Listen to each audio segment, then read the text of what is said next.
हमारे हीरो कौन हैं? वह जिन्हें हम पर्दे पर देखते हैं, जो एक फिल्म के करोड़ों रुपए लेते हैं और फिर जुआ, शराब, सिगरेट और पान मसाले का ऐड करके हमारे अंदर बुरी आदतों को डालने की प्रेरणा भरते हैं, या वह जो अपने संपूर्ण जीवन को समाज सेवा के यज्ञ में होम कर देते हैं, जो अपने तन, मन और धन को आम लोगों के दुख दर्द बांटने में समर्पित कर देते हैं? यह हमें ही सोचना है। द रियल हीरो के इस एपिसोड में आज हम जिनको लेकर आए हैं उनका नाम है डॉक्टर पंकज सिंह और उनकी संस्था का नाम है डॉक्टर पंकज सिंह फाउंडेशन। पहले हम जान लेते हैं कि आखिर डॉक्टर पंकज सिंह है कौन और ये ऐसा क्या करते हैं जो इन्हें द रियल हीरो के एपिसोड में जगह मिली। नई दिल्ली में जन्मे डॉक्टर पंकज सिंह ने लखनऊ के किंग जॉर्ज मेडिकल यूनिवर्सिटी में एमबीबीएस किया और एसएन मेडिकल कॉलेज आगरा में मास्टर इन सर्जरी की डिग्री ली। पीजी करने के बाद डॉक्टर पंकज इंग्लैंड चले गए और वहां के शीर्ष संस्थान इंडनबर्ग से एमआरसीएस और न्यूरो सर्जरी का प्रशिक्षण लिया।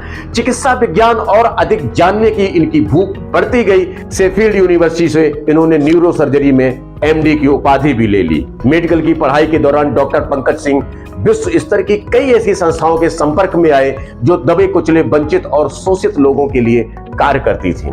उनके साथ मिलकर डॉक्टर पंकज ने England, America, Sweden, Japan, Germany, France, Switzerland, Austria और आयरलैंड, इजराइल, पुर्तगाल व चिली समेत 1 दर्जन से ज्यादा देशों में अपनी सेवाएं दी।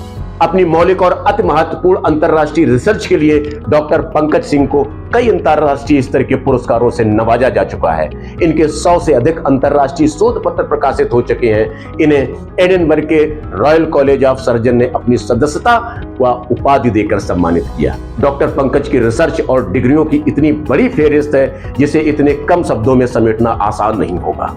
2017 में इन्हें मातृभूमि की याद सताने लगी और ये अपनी मिट्टी को सजदा करने हिंदुस्तान वापस लौट आए। राजस्थान के जयपुर स्थित निम्स यूनिवर्सिटी एवं हॉस्पिटल को डॉक्टर पंकज के रूप में विद्वान निदेशक और अनुभवी न्यूरो सर्जन मिल चुका था। डॉक्टर पंकज के निम्स ज्वाइन करते ही वहां का माहौल यकायक बदल गया। आज की डेट में चाहे आप बाई चॉइस यहाँ पे आए हो, चाहे बाई चांस आए हो, the whole destiny is in your hands.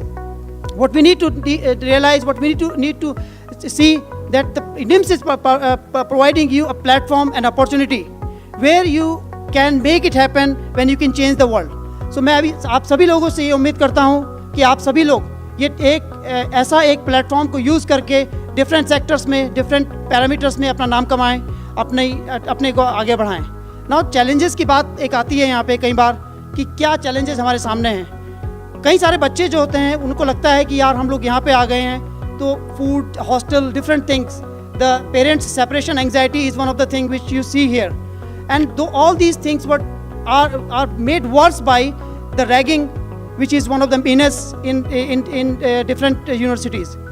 Ragging के लिए हम लोगों का बहुत क्लियर पॉलिसी है कि we follow the supreme court guidelines as I narrated in my last speech that we say zero tolerance to ragging. तो यहाँ सीनियर्स भी बैठे हैं और जूनियर्स भी होंगे। I think this is the worst thing you can do to your juniors, you can rag them because that will destroy their morale, their character, their confidence forever. So this is not the way to bring the best out of them. The way to bring best out of them is to basically support them, nurture them, and provide them an environment where their talent, the real talent, can flourish. So I request all the seniors here that they should not be involved in ragging. Otherwise, we will take the strictest action against anyone who is involved. दूसरा challenge हम लोग के सामने यहाँ पे आता है एक लर्निंग का. तो दोस्तों, लर्निंग अपॉर्चुनिटी जो आपको यहाँ मिली है उसको यूज़ करने के लिए एक सबसे बड़ा वेपन है कि self realisation. What we need to learn, what we need to see कि what are the different things which we lack. हम में से कोई भी परफेक्ट नहीं है and learning is a life long process.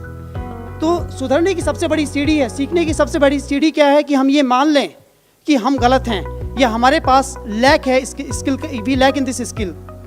अब वहाँ की हवा में समाज सेवा की खुशबू घुल चुकी थी. गरीब और कमजोर लोगों को वहां इलाज मिल सके, इसके लिए उन्होंने डॉक्टर पंकज सिंह फाउंडेशन की स्थापना की. निम्स के डॉक्टरों को उन्होंने चिकित्सा को एक सेवा के रूप में परिभाषित किया. यहां मरीजों के इलाज से पहले उनके अंदर पैसे के अभाव के भय का इलाज किया जाने लगा. गरीब और आदिवासी महिलाएं यहां बहुतायत मात्रा में डिलीवरी कराने आने लगी.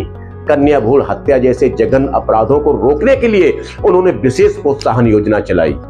निम्स में यदि कोई महिला बच्ची को जन्म देती है तो उसे डॉक्टर पंकज सिंह फाउंडेशन की तरफ से 11,000 रुपए की आर्थिक सहायता प्रदान की जाती है। उनके इस प्रयास ने आर्थिक रूप से कमजोर महिलाओं को बच्ची पेट में मारने के स्थान पर उसे जनने और आत्मनिर्भर बनाने की प्रेरणा दी।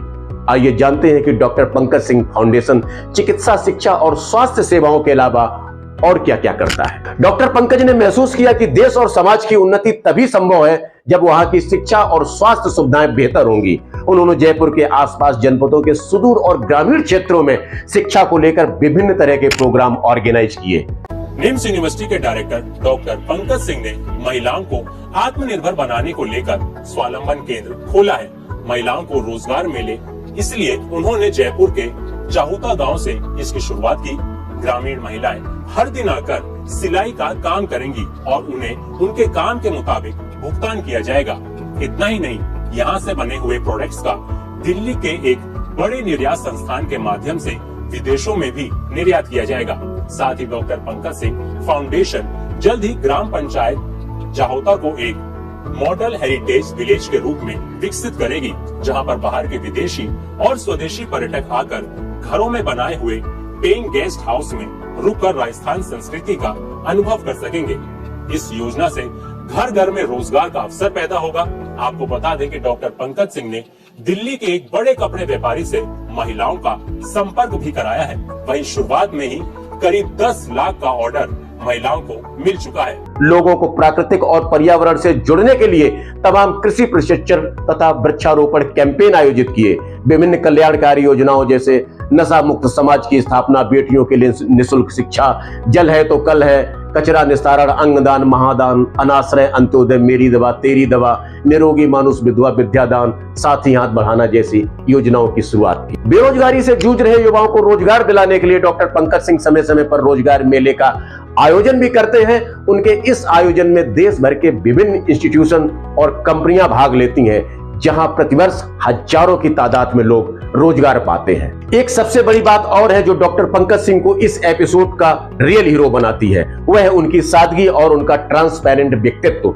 इतना पढ़ा लिखा और बड़ा इंसान क्या इतना सरल और मृदुभाषी भी हो सकता है, यह वही व्यक्ति जान सकता है जो डॉक्टर पंकज सिंह से कभी न कभी रूबरू हुआ हो।